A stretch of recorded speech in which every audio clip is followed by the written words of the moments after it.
Welcome to BlackUSA.news morning show. I'm your host, William Honolulu Jr. Join us as we explore the news and opinions that impact our community. We break down how the major stories have a very personal, local, and racial impact. No topic is off limits, but even if the conversation gets rough, we're always going to keep it real. Hey, ladies and gentlemen in internet land, I have the privilege and honor of being here with Veronica Wright of Make Drugs Legal. We're going to talk a lot about the epidemic of drugs in the Black community and how it has been become pervasive. You know, we started talking when we talk about drugs, we really have to think back through the 1990s and the crack epidemic and how that really eliminated an entire generation of families. Shout out our partnership with Breadcoin. Breadcoin is an organization that is an alternative payment system. They take your donations and put the value of your donation against the coins that they mint.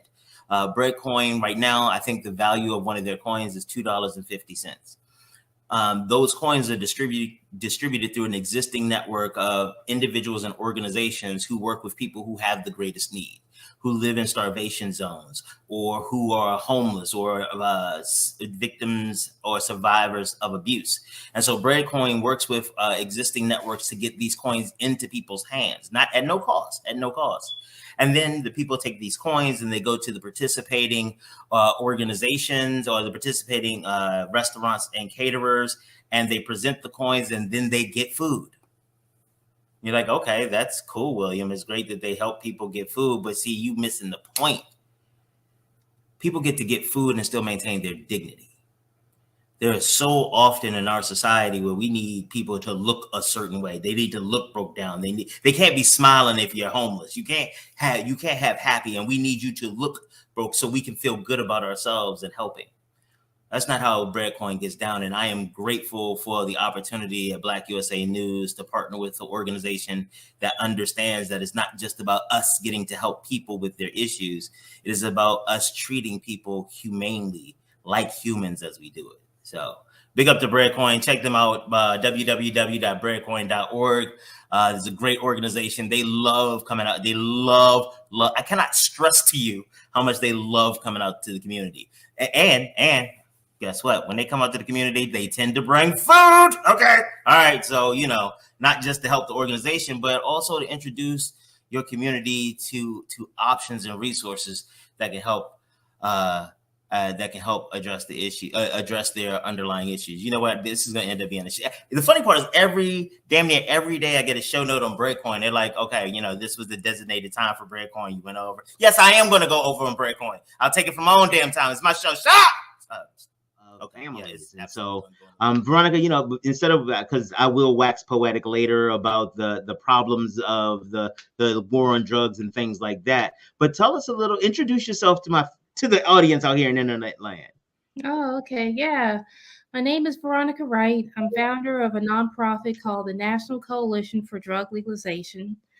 The mission of the organization is to advance the conversation about drug legalization through research and community service. Mm-hmm. So let's talk a little bit about the community service that you guys do, or the community service that you focus on. How are you all engaging the community? So my nonprofit started as a 501c3 in 2019, and our work in the community has been slow, but I would like to think meaningful. We do mainly public forums. So even before I started my nonprofit, I remember the very first public forum I ever did was in 2018, and that was the year that Ben Jealous was running for governor.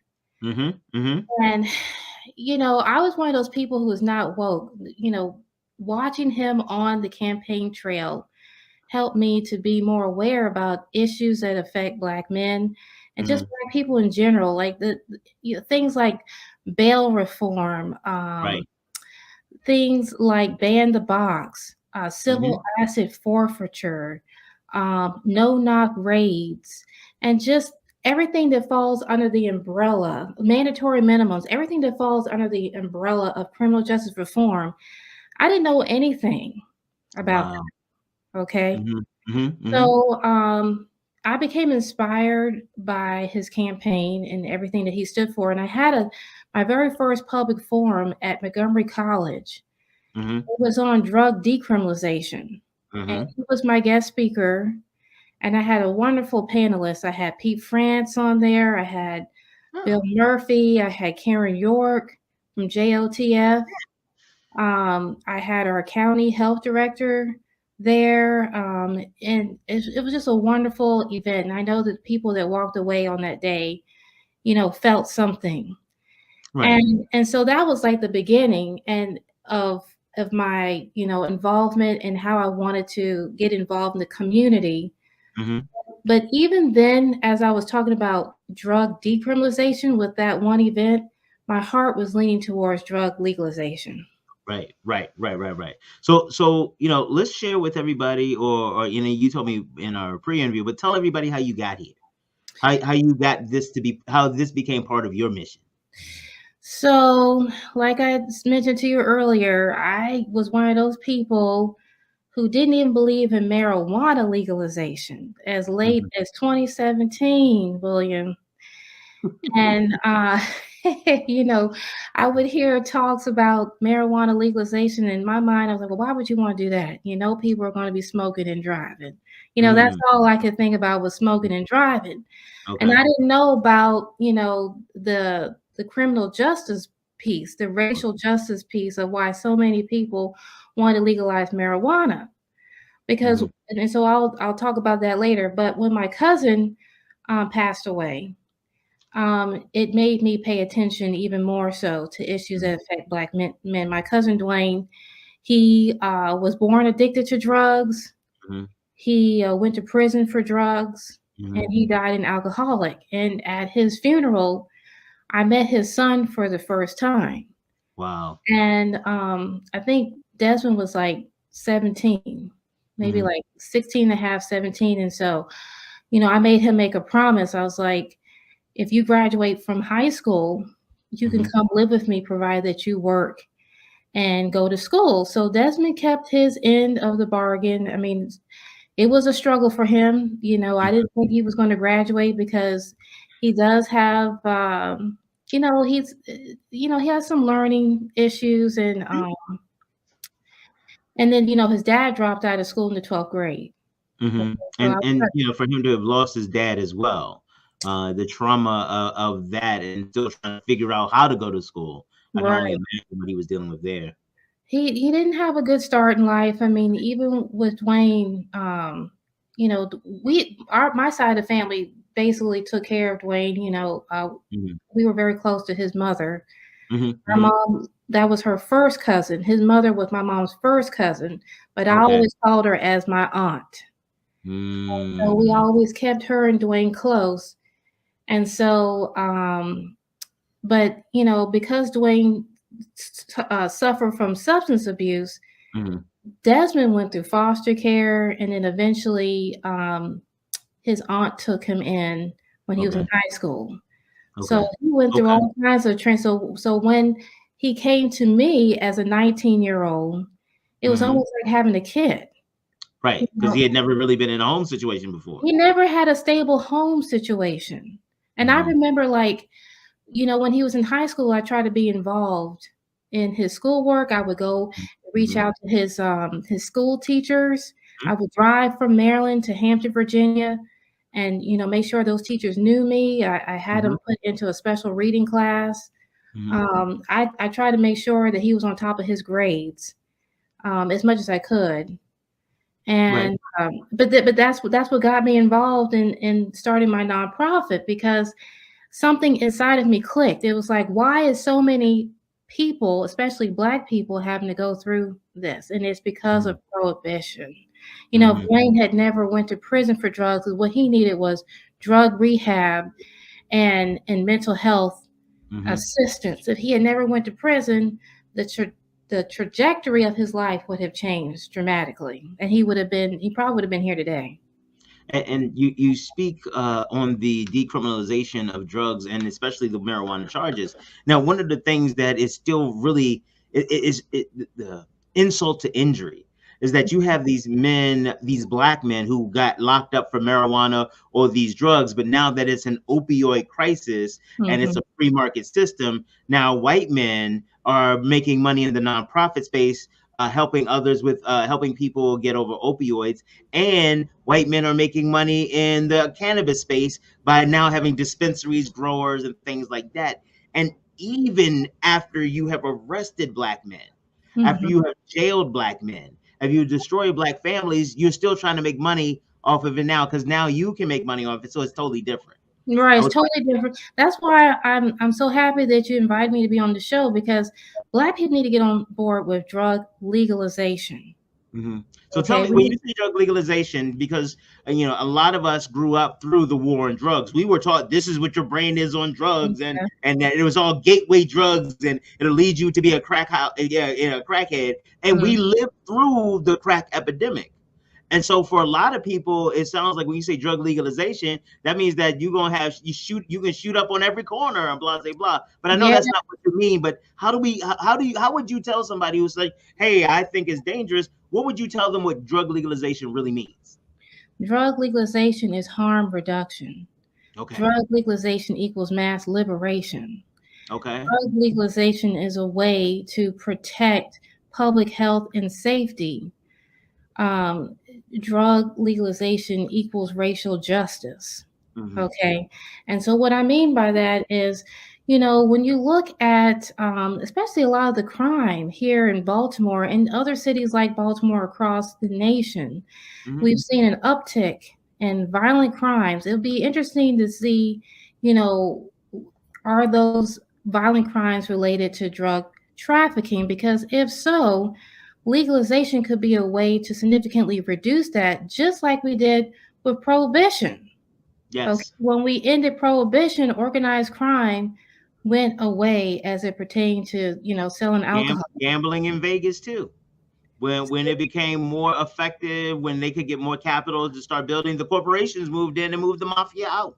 Move the mafia out. So we need to move the cartels out, reduce their influence. When you reduce their influence, you'll probably see a reduction in immigration. A lot Mm. of people, south of the border come here because the cartels have terrorized their lives. Right. Okay. And by if we handle if we take away the money from the cartels in America, then there'll be less terror in their areas. I see what you're saying. Got you. Right, right. So drug legalization is a chance at world peace. I mean, that's That's how you that's see what it. I try. That's the message I'm trying to, share with people is, let's reduce the influence of organized crime so that our communities can be safe. Let's produce a protected drug supply so that we can reduce the number of overdoses. So let's deal with that. So what is legalization of drugs? What does that look like? So No, does that mean that I can go grab a couple grams of heroin at my local CVS so I can shoot up, or does that mean that if I do happen to have a couple grams of heroin, that I won't go to jail? Like I don't understand. I want to help them understand what does legalization look like.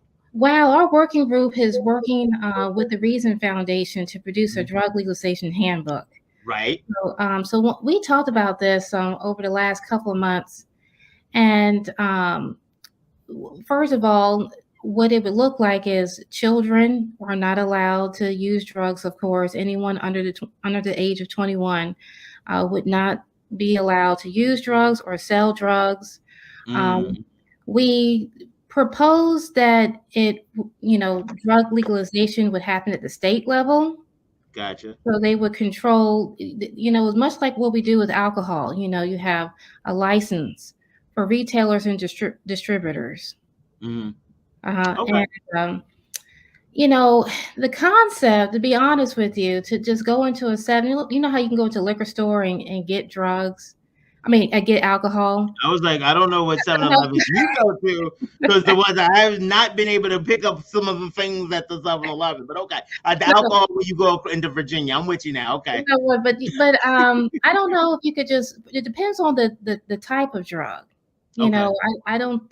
I think some of the more hard drugs like cocaine and heroin. You couldn't.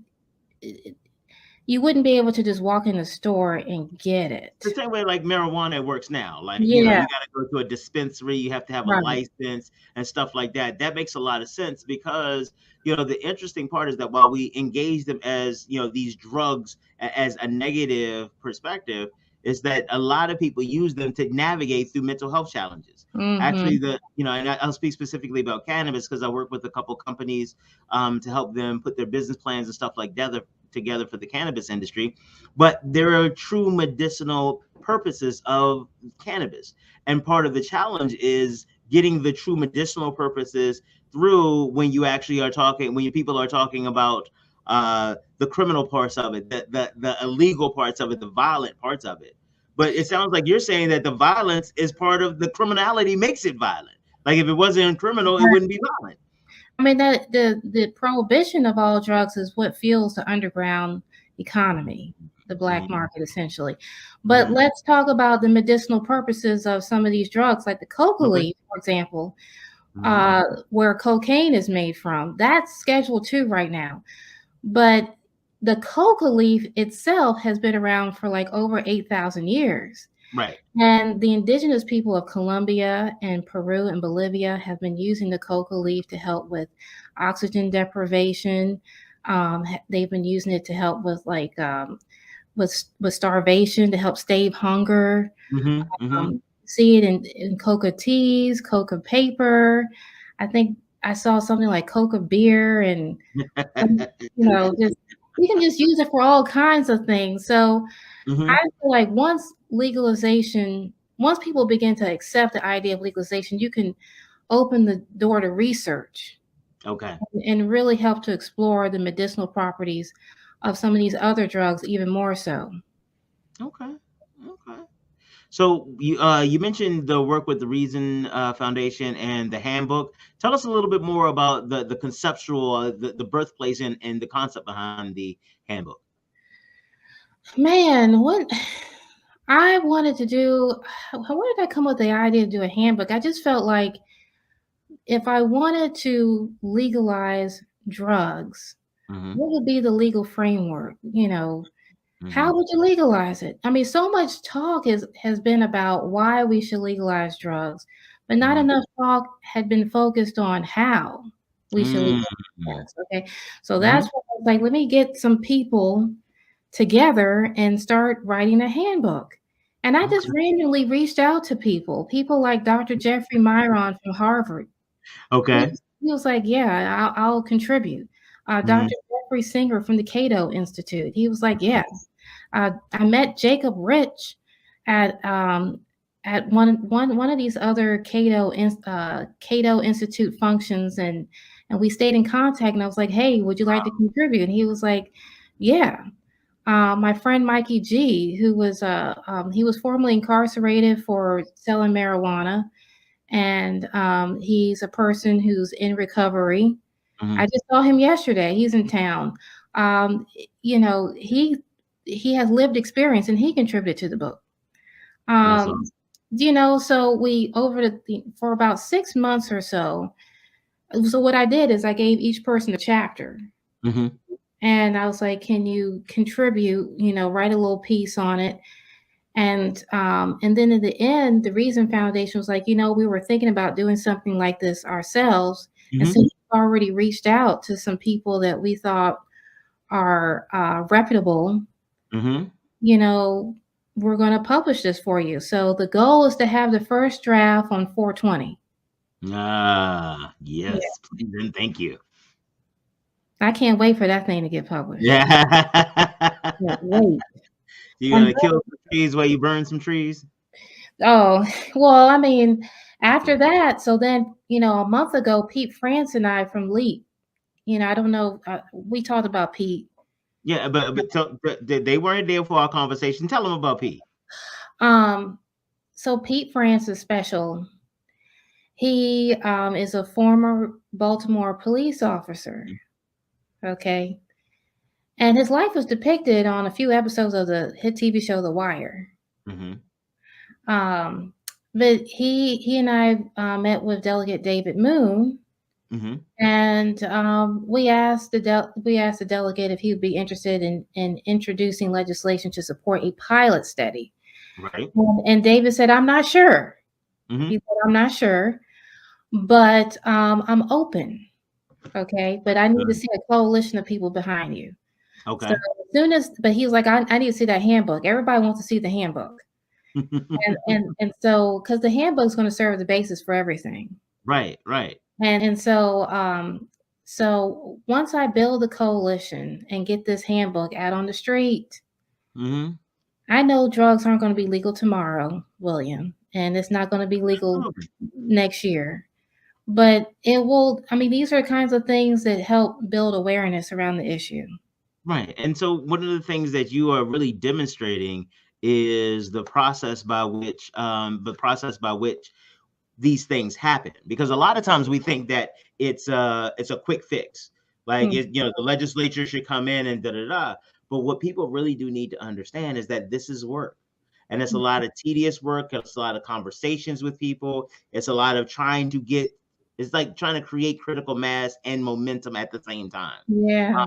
And the thing is that, but once you do, you have a greater likelihood of success. One of the things that I think we talked about this as well. One of the great parts about you creating the coalition is that it reduces the amount of time or amount that people are going to protest, or you gives you an opportunity to understand what they're going to say in protestation. So if we have a conversation and you say like, "Hey, look, I would be all over the legalization of drugs, but I'm concerned about smoking and driving, getting high and driving." So what now that gives you the opportunity to do is like, hey, let's get some information on how do we address the issue of drinking under the influence, not just drinking. I mean, driving under the influence of marijuana, and talk about the reforms that are necessary or the supports that are necessary to keep that from happening, as opposed to let's just keep locking people up. Right, right, right. Because a lot of what we have learned is that you can't arrest your way out of these problems. No. These are human problems, and if we don't start addressing people as humans, we're going to have to keep treating them like animals and putting them in jail, putting them in cages like animals because we don't treat them like people. Yeah, we need to start investing. We need to start investing in people. So one of the things that inspire me about drug legalization is all that tax revenue that's going to Hmm. be coming in. I mean, this is money that you can invest in people's drug rehab, mental health, send kids to college, invest in our own national healthcare system, create jobs for people, research. The list goes on and on. And so the practical application, and I really appreciate the fact that you are taking it from that high level. You are setting the stage and you are putting the policies and things like that, the blueprint basically for the policy level people. But I Mhm. also appreciate that you have thought through that even after the implementation of the policy, there's still more work to be done. There's Yeah. still about the community engagement. There's still about also when it's so let's talk about this. Um, because again, I always think shameless self promotion. So I Yeah. I got Yeah. things to say on this, but is part of the handbook going to talk about ensuring equity Yeah. along the distribution of resources? So, for example, in cannabis legalization in Maryland, that legalization and all that went forward, but when it came time to issue licenses, Black Yeah. people got left out of that conversation.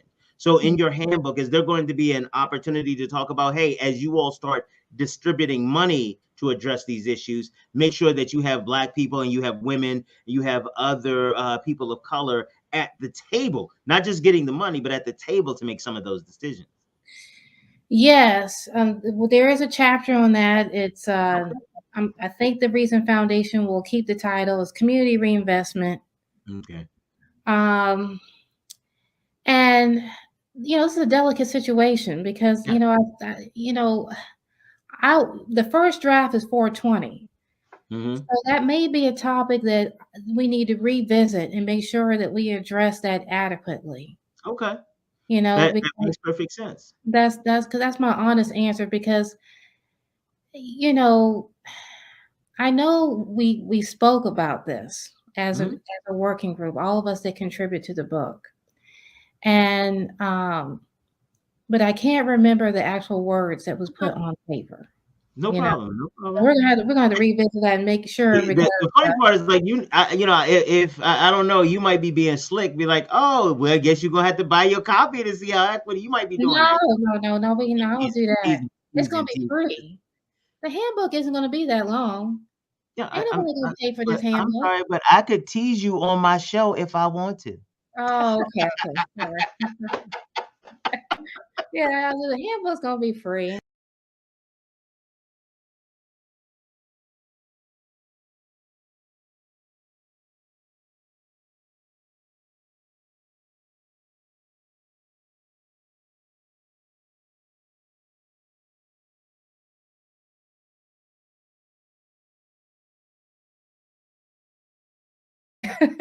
Right. And so, but I really do think that this is a really great opportunity to kind of set the context in which some of these policies have to be viewed. And I appreciate the fact that you bring the criminal justice aspects into it, the violence, the money, as well as the public health piece. Right, That is right. Well, awesome and amazing. yes, and unfortunately, we'll see how you know why everyone legalized marijuana because it was money involved. Absolutely. And I think Why that's else? Why else do they do anything that they do? so I think that's what's gonna happen in the end with the legalization of all drugs, Mhm. unfortunately.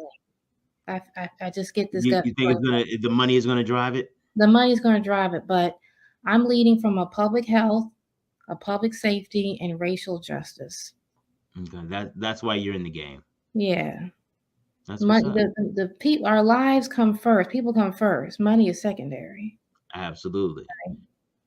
So let's talk to the audience. What do you need to help move your organization forward, to help move the process for whatever it is that you need? Let the people know because you trying to support the Black community, so we want to try to support Yeah. you. I need Black people to, start thinking about Mhm. drug legalization. And when I have these public forums, we need to show up. Now, I Okay. had one at GW in November. I had a great panel. I had Hmm. Delegate David Moon on there, Bill Murphy, Pete France, and Jacob Rich from the Reason Foundation. Hmm. That panel was off the chain. It was Hmm. on and popping. But it was mainly just students in the audience. I expected to have more people from the community. I'm sorry. No, you're not going to do that here. The community around GW. Oh, okay. Well, if you put in What that community? I'm sorry. What community you oh, talking okay. about around Well, GW? but hold on, but there's Black people that live in DC. I'm sorry, but who's going to take the bus down to GW or the train down to GW? So See, the but next I see what you so the next one I'm having is gonna be at John Hopkins in April. I'm sorry. You Again? Oh, you Lord. can have it in. So again, I bang with Hopkins. They Hopkins is people's. But here's the thing: What making about University of Baltimore? Because Kurt Smoke supports drug absolutely. dealers. But here's the thing. One of the things I think is that the people in the community that are most impacted by drug usage are not the people who are going to go to these events. They don't understand. They don't feel welcomed on George Washington's campus. I mean, hell, some of the students don't feel welcome on the campus because it's big, and then you get there and it's overwhelming. And you want me to come onto this campus that is awe-inspiring, the history and the ivy of Okay, and to okay. talk about how I used to get high and why I need you to have more services. Oh, okay. I might be high now. I'm not going to George Washington while I'm high now. Okay, okay. But you see, Well, but some of this is okay. really about how do we effectively engage the community. That's And some hard. So oh, yesterday absolutely. well, but yesterday I was on a call with Baltimore Harm Reduction Coalition. So I'm trying to get with organizations like Be More Power Mhm. and BHRC. And But watch this. You talked about one of my favorite people, Karen York, formerly of JLTF. She actually went to do something in New York. I'm trying to get her to come on my show, but she big time in New York right now. so wait, but she left JOT. Where is Yeah, she? Oh, she in New did? York. Yeah, yeah. She left JLTF. Oh, so where is she now? What is she doing? I know she working in New York with some large large policy institute or something. Can't remember that. But What? what I was going to say is that my producer is reaching out to her because she is one of my favorite people, and one of the reasons she is one of my favorite people is because of the way the community engagement, the same thing you're talking about. She was like, it is hard, so that's why she moved into the community. That's why she spent time running in the community, going to the stores in the community, because when people in the community see that you are part of them, they're more than happy to talk to you. If you just show up, especially in Baltimore, you just show up at Johns Hopkins, oh, you one of those people. Okay, got it. You like nice sandwiches and parking. Got it. Okay. You're not really about trying to be in the thick of it with us, trying to help us through. You Okay. looking for a check. And again, I know you, because our conversation, I know that's not you, but I'm Right. talking about what we see in Baltimore. The people who always go to Hopkins and the University of Maryland and downtown. Why are you there? I'm not there. So now you want me to take 3 buses, try to find parking, pay for parking, and then walk around Hopkins campus because you know I'm gonna get lost. Don't nobody know where nothing on that campus is. So Yeah.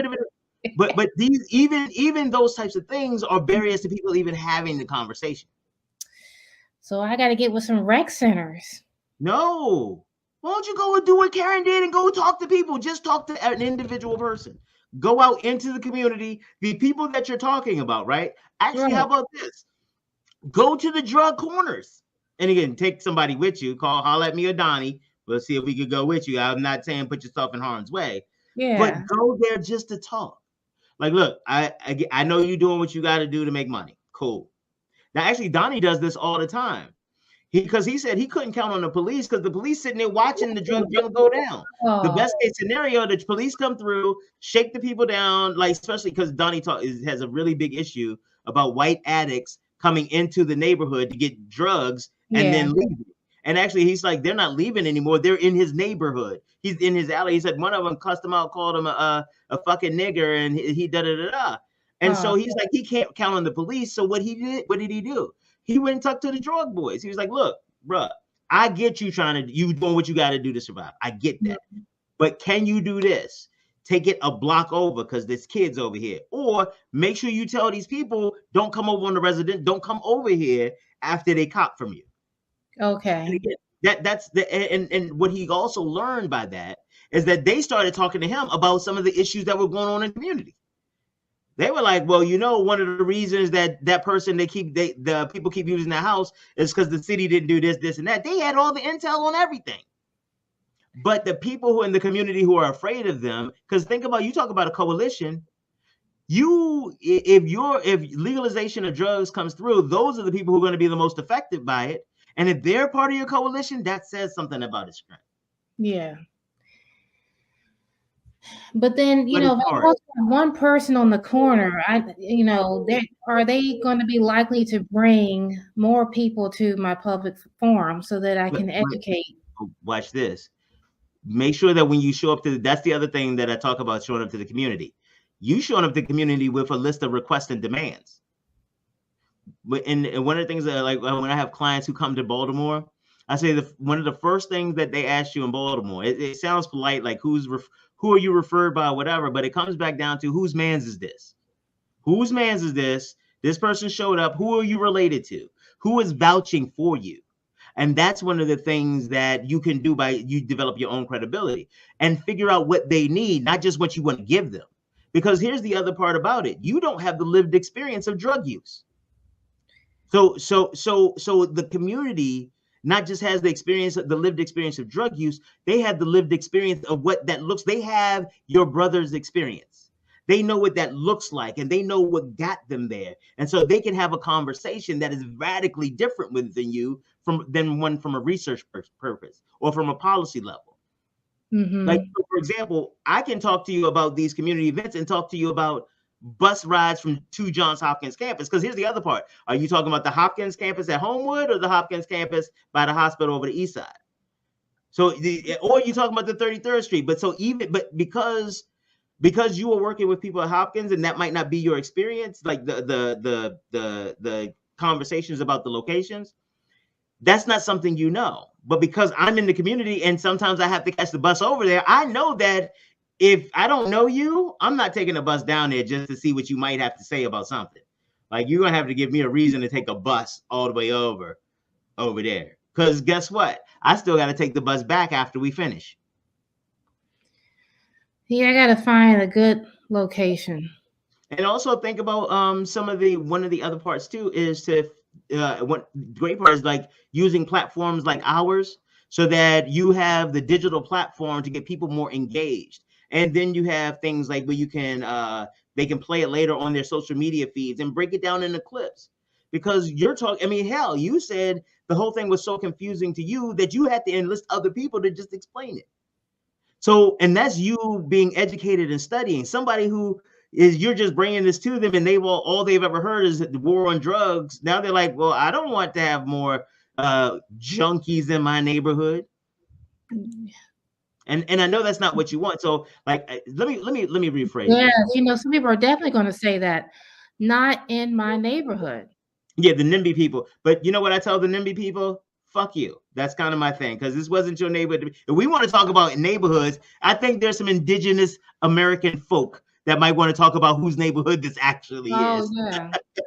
So if you want to go back to talk about your neighborhood, let's have some conversations, because most governments have taken so much land, not just from Native Americans, but in Baltimore, they had the Negro policies, a policy of displacing Negro from waterfront property. Yeah. That was a part of city government. And so, all of these issues about criminalization of drugs and things like that, I appreciate you having the conversation, because it gives us an opportunity to talk about the much broader context of how does education play in? How does public health play in? How does mental health play in? Because I know, when people talk about like when I used to smoke cigarettes, cigarillos, people would be like, you got to stop smoking. And I was like, hey, guess what? It makes me feel good. You tell me I need to stop this, but you haven't talked about anything to replace the feeling that it gives me. So that's one of the reasons, that I kind of gravitate towards Johns Hopkins, because they have that psychedelic research. Absolutely. Yeah. But again, that's because you're approaching this from a policy perspective, not a community perspective. Now, if you want to talk to Johns Hopkins, now they do have, and again, I give props where props are due. They have done a lot in the last 3-4 years to really do meaningful engagement with the community. But that's a process. So if you're working with them, not to be the host, but to follow, to mirror along their pathways of community engagement, that actually might work for you pretty well. Well, because this public forum and in the last one is in conjunction with Students for Sensible Drug Policy. Mm-hmm. And again, you're going to have a GW situation where most of the people who show up are going to be students. Because why am I going to Hopkins at 6 p.m. at night? And that's what I'm saying. So that's what I'm saying, like recording that, and then we chop it. You can chop it up into smaller segments and then put it on YouTube.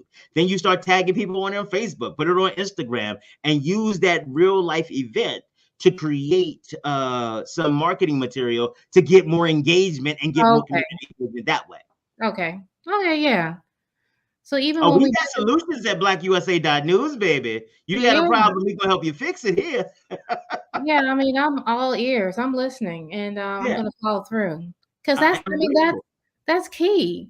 You gotta reach people. Yep. If you're just doing this for you, then you should probably not doing it, because the Black community has had way too many times where people come in because they get some grant money and they're gonna save all the Negroes. Oh no. Again, but that's one of the problems not problems, but one of the reasons, like in Baltimore, is whose man's is this? Because everybody talks about how they're going to come and help us. I want to know whose credibility you coming in here on, because if I don't know your people, then you might be one of those other people that's trying to get money out of us and then roll out. Yes, and there is one organization that gives a lot of money to nonprofits in Baltimore. Yes, there are a couple of them. There are a couple, but I'm thinking of one in general, Yeah. We don't put nobody business in the street just yet. I'm still early. It's still early yet. I'm feeling a little froggy sometimes and talk shit about people. I don't know. Yeah. But one of the things that I think is really interesting with the legalization of drugs is, like, when you take a look at what has been happening nationwide with civil justice, criminal justice reform, and the like, this seems like, and financial reforms as well, voting rights reforms, and all these reforms, this sounds like, to your point earlier about this being a critical mass opportunity to actually make this happen this time. But the question becomes like we have a lot of problems with the Democratic Party, who all they have like the majority in the Senate, the majority in the House and the White House, and they can't get some of their signature stuff passed. So with So, that kind of roadblock, what do you think is the likelihood of legalization, or how long do you think it's going to take? well, first of all, Democrats need to come together on some key priorities. I feel like we're all over the place.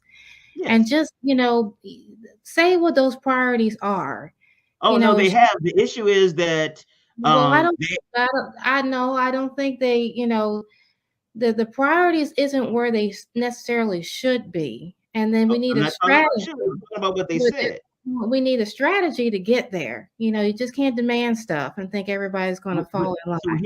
here's and so maybe you might have a different perspective on this than I do. And so as I'm looking at key signature pieces of legislation like Build Back Better and how challenging it was getting that done, infrastructure and voting rights. So what we end up with is that there are these few people who have these other interests. Now everybody else, like you got 50 people on your side, and 47 of them is like we are down for whatever, and 3 of them is like nah, I'm good. So what ends up happening is not only is the minority party, like the Republican minority party, controlling, you have 2 people who are controlling an entire legislative agenda. And now Chris it's down to 1. and Joe Manchin. But you know what, Joe, maybe, okay, he just wanted us to lower Oh, I apologize. That's bullshit, and fuck Joe Manchin. So let me start there for the record. Fuck Joe Manchin. But what I'm talking about is more the larger contextual piece. So you're talking about this wonderful, and I agree with you that this is an opportunity to do the legalization in a way that can have lasting impact.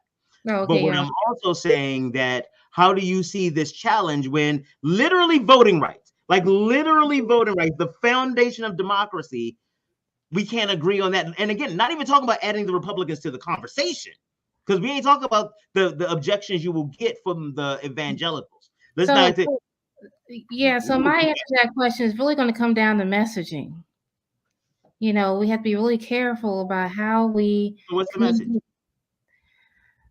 So Is that we one of got the things you're working on?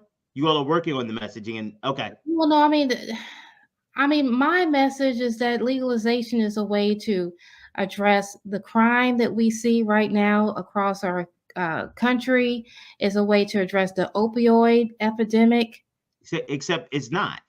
It's legalization implemented correctly will do those things Smart because drug legalization, smart drug legalization. but that's my point. We don't got a lot of smart motherfuckers in the legalization conversation. You can't have smart policy with dumb people at the table.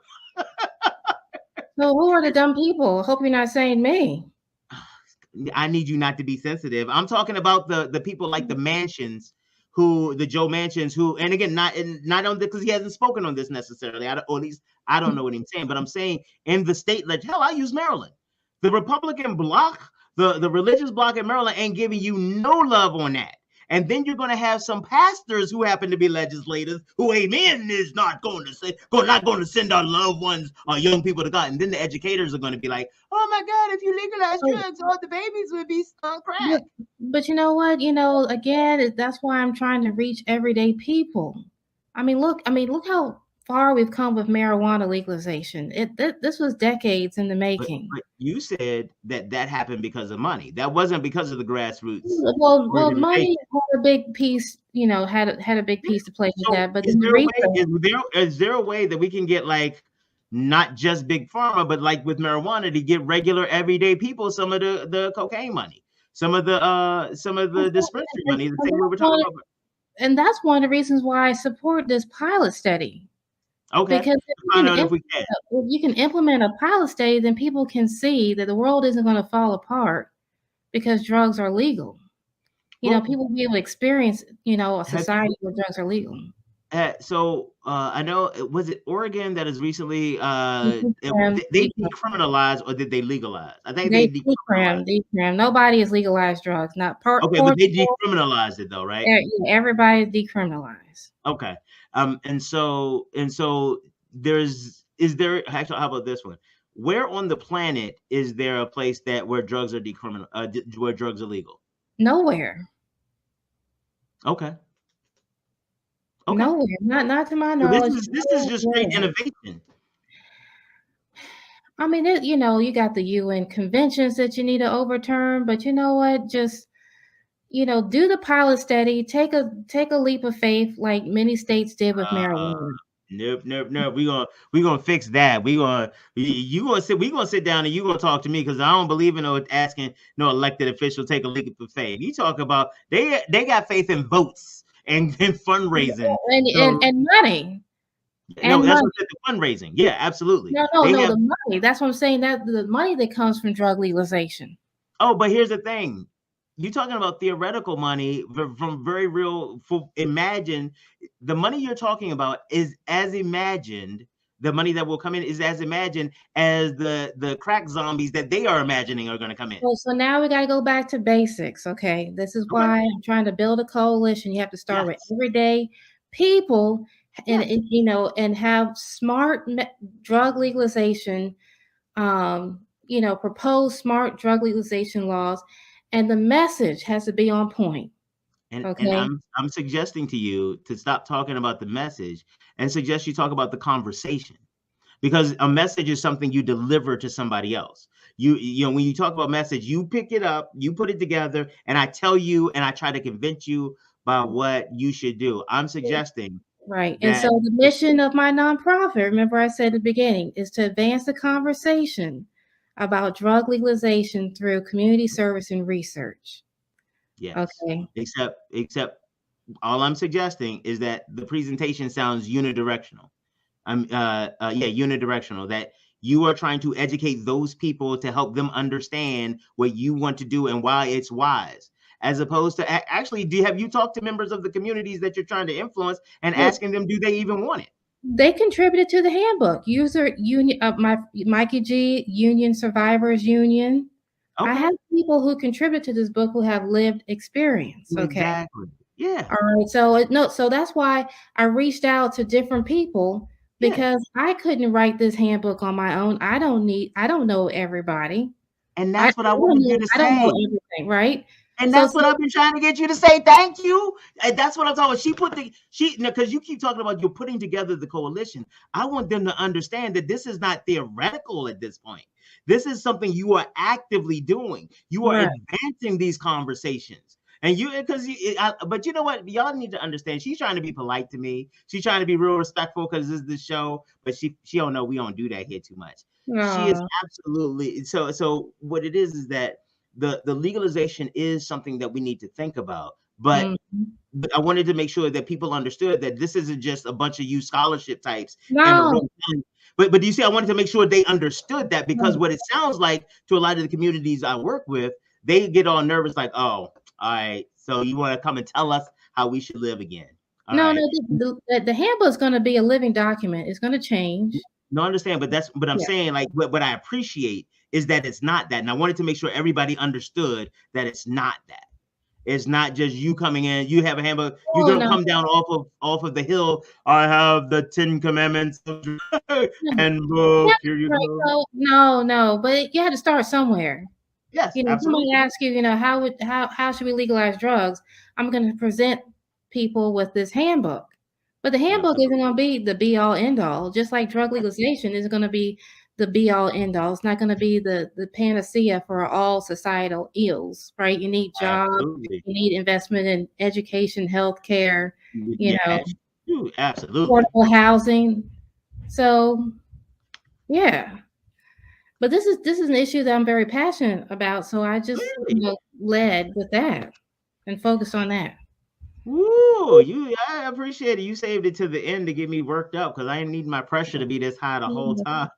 No, I don't dictate. This is supposed to be that's why I want the public forums, Uh, because at these forums, people with lived experience can share and enlighten mhm, everybody there in the room. That's what mhm, makes these types of events, like the one we had at GW, even though, I didn't get as many people as I wanted. The mhm. people that were there made the event magical. The students That's started sharing their experience with drug use, wow. okay? So, I mean, these events, no matter where they are, they have value because it's the people that make Absolutely. the events. Yeah. Absolutely. Oh, this has been an amazing conversation, Veronica. This has been awesome. Thank you so much. What do you want to leave the people with? What do you want to tell them so that they can take away? Well, the time went by really fast with you. I can't believe Right? it's been an hour. That's what I Right. really know was fun talking to William. William is Yeah. very engaging. What'd you say? William is very engaging. Oh, thank you very much. I That's am what I grateful. want people to know. I am grateful for that. Yeah. So thank you very much. We'll put up the contact information in the closing credits so that people can get in contact with you. Okay. Thank you very much, Veronica Wright. We'll come back to you in just a second.